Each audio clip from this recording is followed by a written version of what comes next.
Yep, but let's talk about westerns.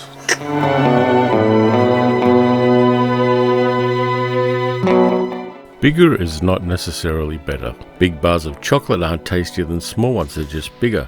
Big cars often steer like billiard tables on skateboards, and big budget movies aren't by the very size better than smaller films. Sometimes you find a movie or a bunch of movies that distill their genre into a strong, delicious essence, like a really well-made ristretto shot of coffee.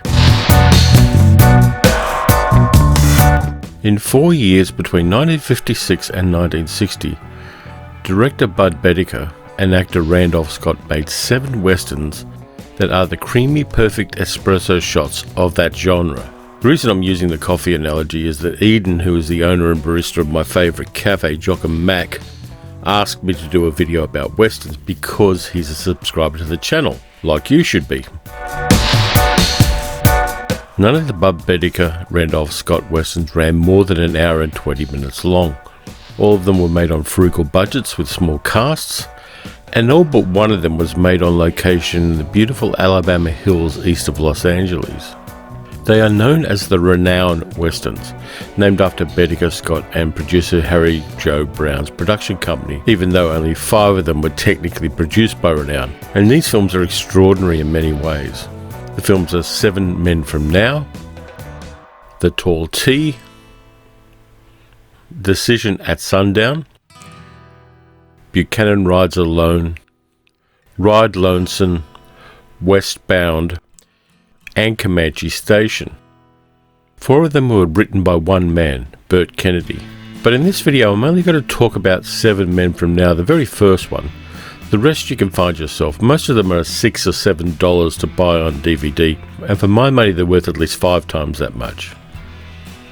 In 7 Men From Now, Randolph Scott plays Ben Stride, former sheriff of the town of Silver Springs, who is hunting 7 men who took a Wells Fargo box of gold from the town. In a great opening scene, he confronts 2 of the men when the 3 of them shelter in a cave during a thunderstorm. Burt Kennedy's simple dialogue gives a great tension to that scene. We know nothing about any of the 3 men as that scene begins, but by the time it ends, we see Stride as an avenging angel. But then we see him in a different light in the next scenes as he helps John and Annie Greer, played by Walter Reed and Gail Russell. Their covered wagon stuck in a mud hole, and Stride is shown as a Samaritan helping the clueless Greer with the problem. He agrees to ride with them to the town of Flora Vista, from which they can then head to California. At an abandoned stagecoach station they meet Masters, played by Lee Marvin, who's also after the gold.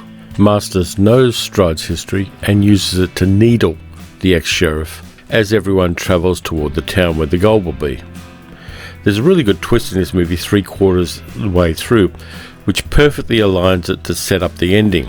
The movie comes to an inevitable conclusion which is framed and shot beautifully. I found it really satisfying. The acting is well above par for a B-Western. Randolph Scott's less is more approach is perfect for the character. Gail Russell, who was an actor who died way too soon from alcohol-related problems, gives one of her best performances as Annie Greer. Like many of the women in Boetticher westerns, she's a strong and well-written character. Lee Marvin, shown here before he was a star, is great as the cocky and dangerous Masters. People underrate Marvin's instinctive intelligence as an actor, but it's on display here. You should really watch him closely in this film. 7 Men From Now was made by John Wayne's production company, BATJAC, and he was set to star in it before John Ford tapped him on the shoulder to make one of the greatest westerns ever, The Searchers. Wayne stepped aside and Scott took over, starting that 7-film relationship with Boetticher. Looking at this movie from over 60 years later, it's really interesting. The subtext is about different models of masculinity. It asks the question, what is the best way to be a man?